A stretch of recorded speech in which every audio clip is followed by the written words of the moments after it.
नदीम रशीद साहब जनाब जिंदगी के 30 साल इन्होंने स्टेज में दिए और आज ये तारक टैडी साहब के घर आए उनके अफसोस के लिए उनके घर अहले खाना से कि टैडी साहब से इनका क्या तल्लक था और टैडी साहब के साथ इनका जो मोहब्बत थी वो किस नौयत की थी। पाकिस्तान की रौनक थी, अवाम के दिलों का एक हादसा था, खुशियों बड़ा एक वो भंडारा था जिससे अवाम लुत्फ अंदाज होती थी, खुश होती थी, मुतासिर होती थी। मेरे जिस्म के वो रूह कंडे खड़े हो रहे हैं कि मैं उनको जो वक्त मेरा उनके साथ गुजरा, सब फनकारों भाइयों के साथ गुजरा, वो मैं आज तक कभी नहीं भूल सकता। फनकारों के जो असल रिश्तेदार हैं, हमारी उनसे नहीं बनती जितनी हम आपस में फनकाराना भाइयों के साथ एक दूसरे के मिलन साज के साथ इतनी मोहब्बत थी कि हम एक दूसरे को कभी मरते दम तक नहीं भूल सकते। इज्जत जो उन्होंने मुझे दी थी, मेरे पास कभी पैसे नहीं होते थे तो वो चुप कर आके मेरी पॉकेट में मुझे हाथ में दे देते थे कि दौरे नदीम रशीद ये लो। एक्टिंग करवाने वाले तारक टैडी साहब, सरदार कमाल साहब, जोएल अहमद साहब, नासिर चिन्योटी साहब, सब एक गुच्छे गुलदस्ता फूलों की खुशबू की तरह एक दूसरे के साथ मिलजुल कर रहे हैं। जी अस्सलाम वालेकुम नाज़रीन, मैं हूं आपका मेज़बान इर्तज़ा भट्ट और आप देख रहे हैं आरपी प्रोडक्शन।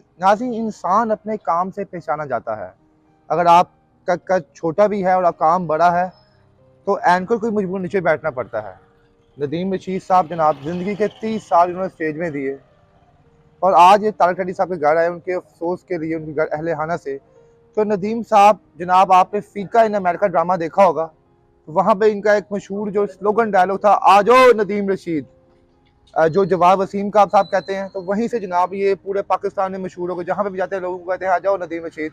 तो आज इनसे इनके बारे में पूछेंगे कि टैडी साहब से इनका क्या तल्लक था और टैडी साहब के साथ इनका जो मोहब्बत थी वो किस नौयत की थी और आज ये टैडी साहब को कितना जो है मिस कर रहे हैं। अस्सलाम वालेकुम सर। वालेकुम सलाम। जी नदीम साहब, कैसे हैं आप? शुक्र अल्लाह ताला। अल्हम्दुलिल्लाह। नदीम साहब, कितने अरसा गुजारा आपने स्टेज में? मैंने 25-28 साल गुजारे हैं इस फील्ड में। जो जितने भी गुजारे हैं बड़े अच्छे दिन गुजारे हैं, बड़ा अच्छा वक्त गुजरा। आज तारक टैडी साहब इस दुनिया में नहीं है, लेकिन वो हमारे दिलों की रौनक थी, हमारे पाकिस्तान की रौनक थी, अवाम के दिलों का एक हादसा था, खुशियों बड़ा एक वो भंडारा था जिससे अवाम लुत्फ अंदाज होती थी, खुश होती थी, मुतासिर होती थी और टैडी साहब को बेपनाह मोहब्बत करती थी। और हम जैसे जितने भी फनकार थे हम सब इकट्ठे थे। अच्छा, ये तो टैडी साहब के साथ आपने इतना 28 साल आपने स्टेज में गुजारे, उसमें से लाजमी टैडी साहब के साथ ही काम किया होगा। बहैसियत इंसान कैसे थे वो? कॉमेडी में तो उनका कोई जोड़ नहीं, अगले को लाजवाब करते थे स्टेज पे। कभी आपको भी जुगलबाजी करते थे आपके साथ भी? जी जी, बहुत अच्छी करते थे, जुगतबाजी करते थे और इतना प्यार करते थे। और रियल लाइफ में उनकी ज़िंदगी आम बहन भाइयों जैसी थी और हमारे साथ तो बेतहाशा मोहब्बत करते थे। मैं आपको ऐसे ऐसे वाक़ये सुनाऊं कि मैं आज मेरे जिस्म के वो बाल रूह कंडे खड़े हो रहे हैं कि मैं उनको जो वक्त मेरा उनके साथ गुजरा, सब फनकारों भाइयों के साथ गुजरा, वो मैं आज तक कभी नहीं भूल सकता। कि ड्रामा ख़त्म होता था तो सारे फनकार भाई टैडी साहब के घर में आ जाते थे रात को ड्रामे के बाद। कभी ड्रामे की स्टोरियाँ चल रही हैं, कभी ड्रामे का स्क्रिप्ट चल रहा है, कभी एक दूसरे के रोल के मुतल्लिक़ बात हो रही है, तो कभी एक दूसरे के साथ बात हो रही है और शुगल भी हो रहा है और एक दूसरे को जुगते भी लगा रहे हैं। तो मैं तो यही कहूँगा कि जो मेरी और हम फनकारों के जो असल रिश्तेदार हैं, हमारी उनसे नहीं बनती जितनी हम आपस में फनकाराना भाइयों के साथ एक दूसरे के मिलन साज के साथ इतनी मोहब्बत थी कि हम एक दूसरे को कभी मरते दम तक नहीं भूल सकते। जी नदीम साहब, टैडी साहब के बारे में ये मशहूर था कि जनाब अल्लाह पाक ने उनको जितना इज्जत दिया था उतना बड़ा दिल भी दिया हुआ था। कोई रात के 1 बजे उनके घर आता या 4 बजे आता, टैडी साहब के दरवाजे हमेशा खुले रहते। तो कभी ज़िंदगी में कोई ऐसे वाक़यात आपके साथ भी हैं, टैडी साहब ने आपके साथ भी मोहब्बत की हो, आपने भी भाई बन के उनको दुख सुख शेयर किया हो और वो आपके साथ कदम मिलाकर चले हों? जी जी, बहुत बहुत मेरे साथ मोहब्बत की उन्होंने। माशाल्लाह, अल्लाह ताला उनके बेटे को सेहत तंदुरुस्ती दे। जब सोनू छोटा सा था तो उनके साथ होते थे हम, एक ही जगह पे हम ड्रामा कर रहे हैं, एक ही जगह पे हम खाना खा रहे हैं, एक ही थाली में खा रहे हैं, सो रहे हैं, उठ रहे हैं, एक ही जगह पे रह रहे हैं। तो वो कभी वाकयात, वो कभी इज्जत जो उन्होंने मुझे दी थी, मेरे पास कभी पैसे नहीं होते थे तो वो चुप कर आके मेरी पॉकेट में मुझे हाथ में दे देते थे कि दौरे नदीम रशीद ये लो। और इधर ही रहो, रात काफी हो गई है, सुबह घर जाना, अपने घर में? अपने घर में, वाह। इधर ही मेरे घर में रहो, इधर ही सो, कहीं नहीं जाना। आधी रात को तुम बाइक पे कहाँ जाओगे? नहीं। तो इतना प्यार इधर से ही मैंने तो असल अपना घर जाता ही नहीं था, अपने घर इधर तारक चैडी साहब के पास, नासिर चिनोटी साहब के पास, अमानुल्लाह साहब के पास, जितने बड़े स्टार हैं, विकी साहब, जितने भी, अली भाई, मैडम नहीद खानम साहिबा, जितने भी डायरेक्टर हैं, सब ने मोहब्बत की और सब एक गुच्छे गुलदस्ता फूलों की खुशबू की तरह एक दूसरे के साथ मिलजुल कर रहे हैं। ये नदीम साहब, तारक चैडी साहब जब आए आते साथ ही छा गए, उन्होंने जनाब, लोगों ने कहा जनाब ये अनबीटेबल जो है आर्टिस्ट है, इसको कोई नहीं पकड़ सकता।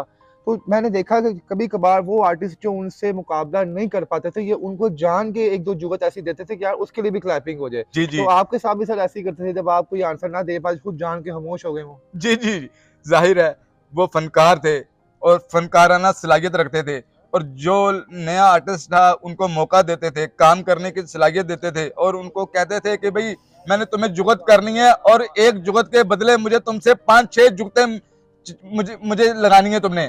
फिर मैंने देखना है कि अवाम ने देखना है कि तुम क्या कितने पानी में हो। तो वही उन्होंने मौका देना, एक जुगत करनी, उसके अलावा फिर हमने 3-4 जुगतें करनी, बात करनी और रोल बनाना, एक्टिंग करनी, और उन्होंने हमारा भरपूर साथ देना। और स्टेज पे खड़े करने वाले और बुलवाने वाले और एक्टिंग करवाने वाले तारक चैडी साहब, सरदार कमाल साहब, सुहेल अहमद साहब, नासिर चिनोटी साहब और डायरेक्टर साहब जितने भी हैं, सब ने प्रमोट किया। तो नदीम साहब, आज तारक चैडी साहब इस दुनिया में नहीं रहे, बबू बराल साहब भी चले गए हैं, अमानुल्लाह साहब इस दुनिया में नहीं रहे, मस्ताना साहब भी नहीं रहे। क्या ये खला जो एक जो आप चैडी साहब को एक खिताब मिला था स्टेन गन का, क्या वो कोई शख्स कॉमेडियन है जो इतनी तेज जुगतबाजी करे अब, कि नहीं चैडी साहब भी थे बस वाहिद?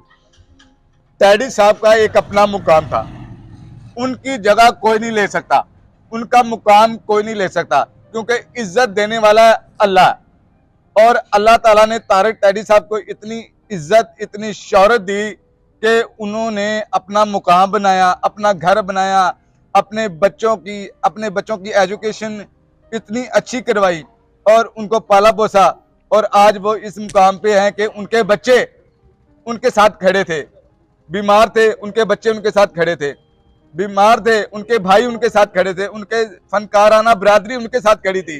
तो इतना प्यार कोई भी एक भाई दूसरे भाई को नहीं कर सकता। जी बहुत शुक्रिया नदीम साहब। आखिर में आप तारक चैडी साहब के चाहने वालों को कोई पैगाम देंगे आप? मैं पूरे पाकिस्तान को ये कहना चाहता हूं कि तारक चैडी साहब बहुत अच्छे इंसान थे, जितने अच्छे फनकार थे उतने ही अच्छे एक आला मुकाम दर्जे के एक इंसान थे। तो उनके लिए, उनकी याद के लिए हर साल, हर 6 महीने के बाद उनकी याद के लिए एक प्रोग्राम लॉन्च होना चाहिए, एक फनकाराना सलाहियत को उजागर करना चाहिए, और उनकी खुशियों को हम सब फनकारों में तकसीम होना चाहिए, और हम उनकी याद में बात कर सकें और पूरा पाकिस्तान को, पूरी दुनिया को कह सकें कि हम फनकाराना, जो भी फनकार हैं, हम एक दूसरे के साथ हैं। बहुत शुक्रिया नदीम साहब। नाज़रीन, इसके साथ ही अपने मेज़बान इर्तज़ा भट्ट को इजाज़त दीजिए। अल्लाह हाफ़िज़।